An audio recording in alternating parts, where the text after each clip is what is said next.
पहलवानों से। सबसे पहले हमारी महिला सशक्तिकरण की मिसाल ये बेटियां 76 वेट कैटेगरी में किरण हुड्डा रेड कॉस्ट्यूम में। तालियां नहीं बजी आपकी, तालियां बजाइए, बंद कर दिया। और उनका दोनों के लिए आन शान गदा माननीय मुख्यमंत्री महोदय को दी जा रही ब्लू कॉस्ट्यूम में। और पुरुष वर्ग में अपने जोहर दिखाने के लिए हरियाणा कुश्ती दंगल में तैयार है अर्जुन फ्रॉम रोहतक। जी हाँ, अर्जुन महाभारत की ये पावन धरा कुरुक्षेत्र, इसमें अर्जुन का नाम आते ही हमें वो पटिंडू ओलंपियन है, 10 साल तक भारत केसरी रहे हैं, अर्जुन अवार्डी रहे। दल में खेल के नए जौहर दिखाकर पुरस्कार पाने वाले पहलवानों को मैं पुनः बधाई देता हूं। साथ ही इस प्रतियोगिता के अन्य प्रतिभागियों को भी मैं बहुत बहुत बधाई और शुभकामनाएं देता हूं, जिन्होंने अच्छे खेल और कौशल का यहाँ प्रदर्शन किया है। आप सब बधाई के पात्र हैं। आप सबका बहुत बहुत धन्यवाद। जय हिंद, जय भारत, जय भारत मां।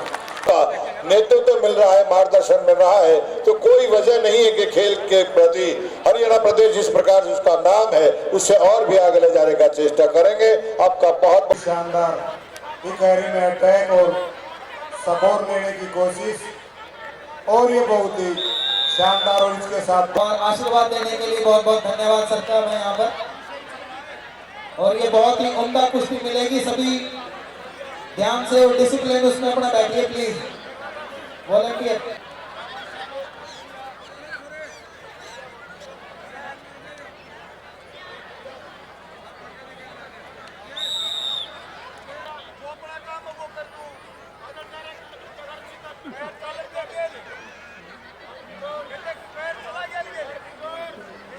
और बहुत ही अच्छा मुकाबला दोनों ही पहलवान अंतर्राष्ट्रीय सतर की, एक world cadet medal gold medalist. ये बहुत ही अच्छा अटैक, कितनी अच्छी बगलडूब करते हुए 2 अंक हासिल किए, और इसी के साथ स्कोर हुआ 0 और 4।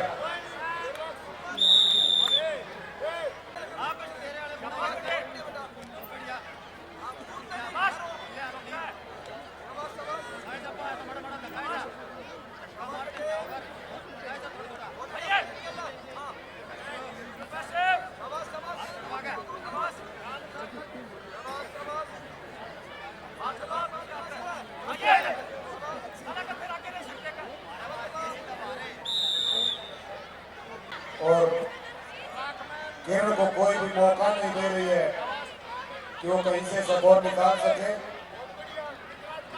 और बहुत ही शानदार कुश्ती। 0 और 4 का स्कोर प्रथम राउंड। पहले राउंड में 0 और 4।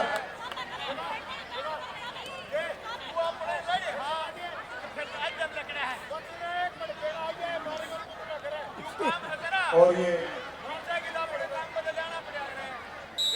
पहला राउंड प्रथम स्थान प्राप्त किया, और दूसरे स्थान पर रही किरण।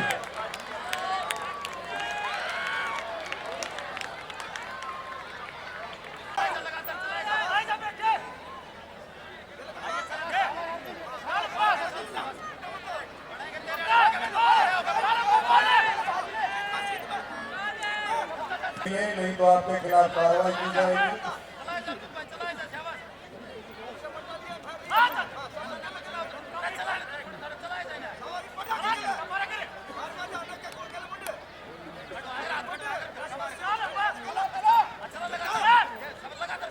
बहुत अच्छा मुकाबला, और कुश्ती न लड़ने के कारण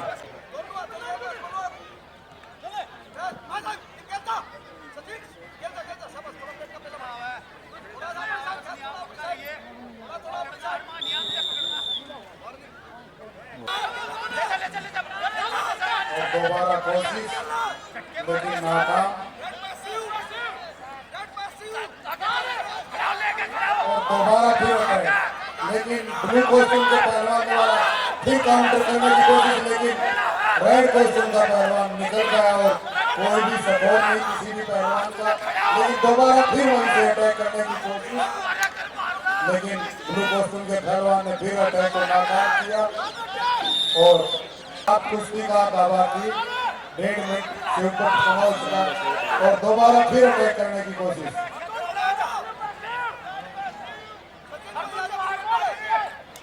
लाल कॉस्ट्यूम का पहलवान लगातार सपोर्ट निकालने की कोशिश कर रहा है, लेकिन ब्लू कॉस्ट्यूम का पहलवान भी मजबूती के साथ अपना बचाव कर रहा है और मौका मिलते ही सपोर्ट को लेने की भी पूरी कोशिश करता है।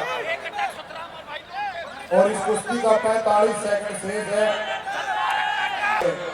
प्रथम स्थान प्राप्त किया और अर्जुन रुहिल ने प्रतियोगिता में दूसरा स्थान प्राप्त किया। तो पहलवानों के लिए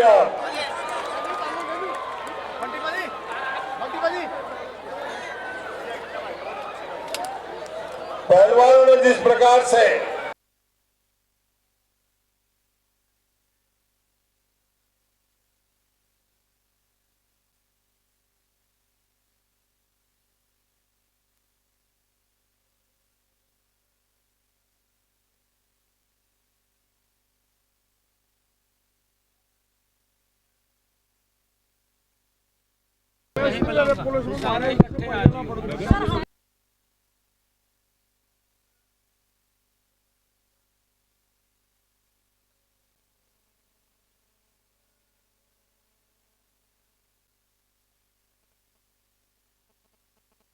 मेरे लिए बड़े गर्व की बात है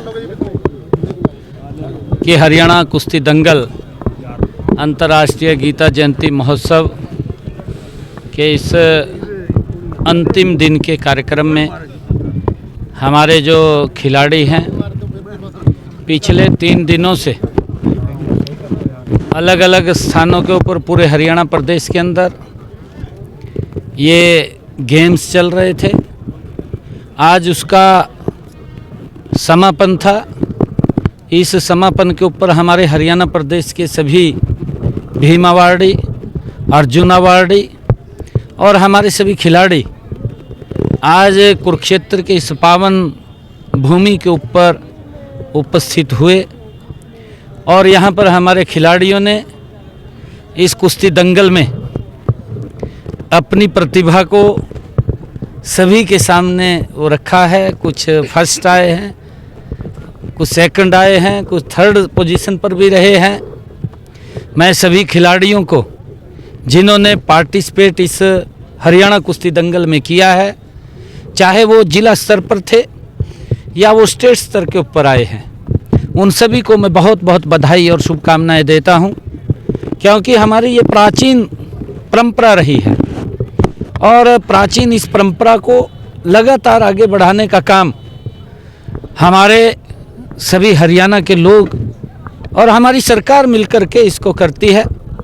हमने खेलों को बढ़ावा देने के लिए नीचे 0 ग्राउंड से खेल नर्सरी शुरू की है। आदरणीय नरेंद्र मोदी जी ने खेलो इंडिया, उसके माध्यम से युवाओं को एक मंच दिया है और उसका परिणाम है कि 2014 के बाद हमारे देश और प्रदेश के खिलाड़ी निरंतर भारत का नाम ऊंचा कर रहे हैं और वो मेडल की एक बड़ी श्रृंखला वो लेकर के आ रहे हैं।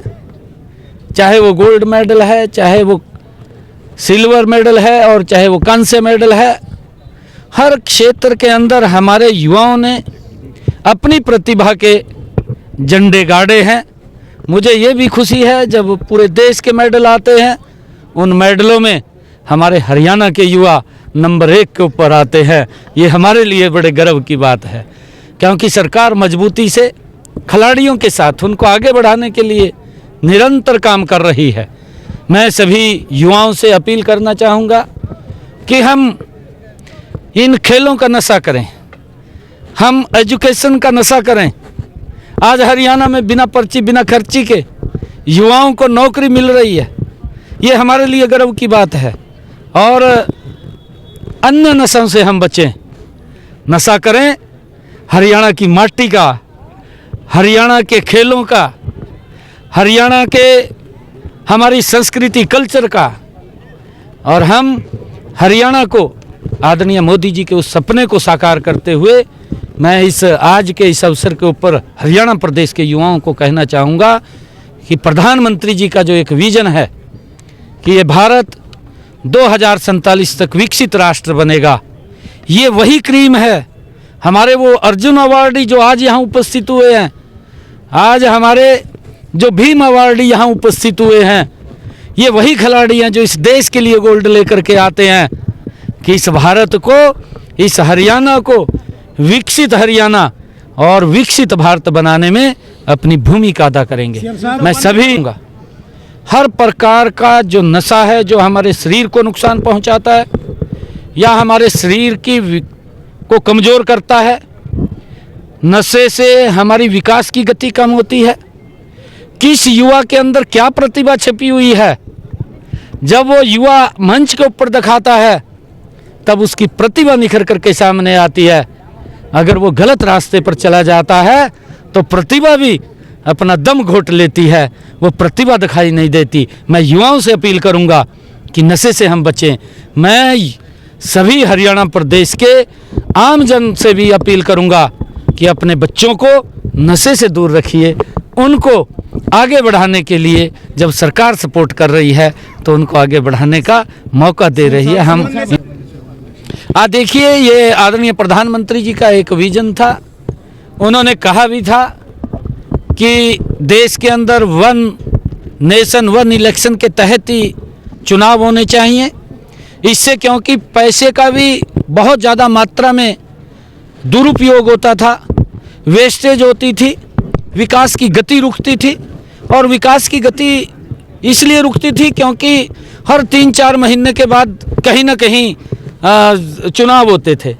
कभी पंचायत के चुनाव, कभी नगर पालिकाओं के चुनाव, कभी विधानसभाओं के चुनाव, कभी लोकसभाओं के चुनाव, कभी और कोई चुनाव आ जाता था। तो इससे आचार संहिता के कारण विकास की गति रुकती थी, पैसा ज़्यादा खर्च होता था।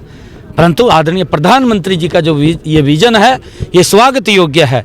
मैं प्रधानमंत्री जी के इस फैसले की भूरी प्रशंसा करता हूं कि उन्होंने वन इलेक्शन और वन नेशन वन इलेक्शन को जो मंजूरी दी है, उससे देश का खर्चा भी बचेगा, देश विकास की गति पर तेजी से आगे बढ़ेगा और आम लोगों को भी उसका आम जन को लाभ होगा। कांग्रेस का झाड़ डूबता जा रहा है, कोई भी मुद्दा नहीं था जब से, क्योंकि महात्मा गांधी जी ने कहा था आज़ादी के बाद कि इस कांग्रेस को ख़त्म कर देना चाहिए, परंतु उनके कुछ अपने हेतु थे, उनके नेताओं के हेतु थे और उसके कारण से वो कांग्रेस जब सभी लोगों ने मिलकर के इस आज़ादी की लड़ाई के अंदर अपनी भूमिका अदा की थी। बहुत सारे ऐसे क्रांतिकारी वीर थे जिन्होंने इस देश की आज़ादी में अपने आप को निछावर किया है और उसके बाद उसका लाभ लेने के लिए कांग्रेस के कुछ लोगों ने, कुछ नेताओं ने इसको जिंदा रखा। परंतु जो उनकी कार्यप्रणाली थी, वो कार्यप्रणाली इस देश को नुकसान की तरफ ले जाती दिखाई दी और लगातार भ्रष्टाचार में डूबती हुई ये कांग्रेस पार्टी, क्योंकि उन्होंने अपने स्वार्थ के लिए इसको जिंदा रखा। परंतु आज देश समझ चुका है और जब देश समझा है तो वो ऑटोमेटिक बाहर हो रहे हैं, समाप्त हो रही है, किसी के कहने की आवश्यकता नहीं है। दोनों एक दूसरे को बयान को लेकर कांग्रेस के देखिए, मुद्दा नहीं है कोई। कांग्रेस पार्टी सदमे में है, सदमे में है क्योंकि लोगों ने नकारा है और लोगों ने इस बुरी तरीके से नकारा है क्योंकि ये लोग ये भ्रष्टाचार में लिप्त लोग हैं। और अब एक दूसरे के ऊपर जब कोई मुद्दा नहीं मिलता तो फिर एक दूसरे पे आरोप तो लगाना पड़ेगा। पहले तो बेचारी ईवीएम को रगड़ दिया, कहा ईवीएम कहा खराब आ, ईवीएम हैक कर ली, पहले तो उसको ऊपर पिल गए ये लोग। जब उनको दिखा भी इसमें तो कोई हमारा बटने वाला कुछ नहीं है, फिर उन्होंने एक दूसरे पर आरोप लगाने शुरू कर दिए, ये भी तो कपड़े भी पाड़ेंगे।